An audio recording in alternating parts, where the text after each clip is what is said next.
In this demonstration, we will describe the technique of a fractional distillation.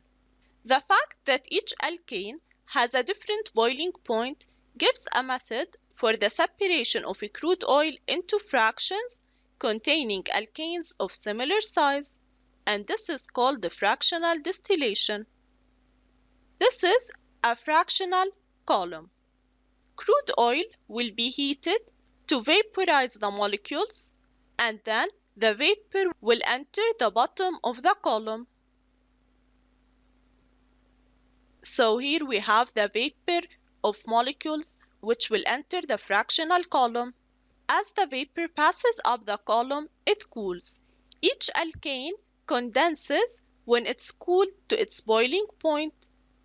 The smaller the alkane, so the lower the boiling point, the further up the column it goes before it condenses. And this is because the hottest part of the column is at the bottom, so here we have a high temperature, whereas the coolest part of the column is at the top. So at the top we have the lowest temperature.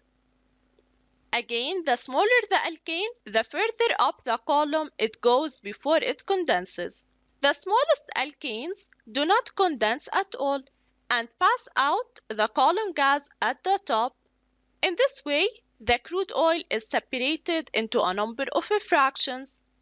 Each fraction contains several alkanes of similar size, and therefore they have similar boiling point. Here we have the liquefied petroleum gas, and these are the smallest alkanes. The chain contain between 1 and 4 carbon atoms, and their boiling point is less than 25 degrees Celsius. Here we will collect petrol. The hydrocarbon chain contains between 4 and 12 carbon atoms.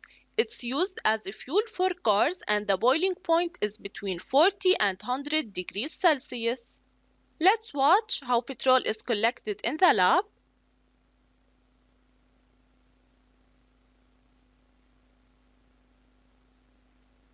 So let's watch it again.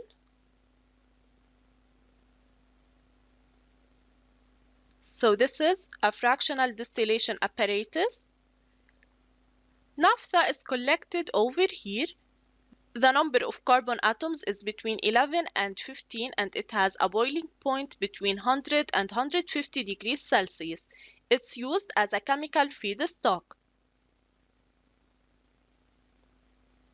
Of course, we have to take a range of boiling point. This is kerosene. The number of carbon atoms is between 11 and 15, and its boiling point is between 150 and 250. Diesel oil is collected over here. Notice that as we move down the column, the hydrocarbon chains become larger, and thus their boiling point increases.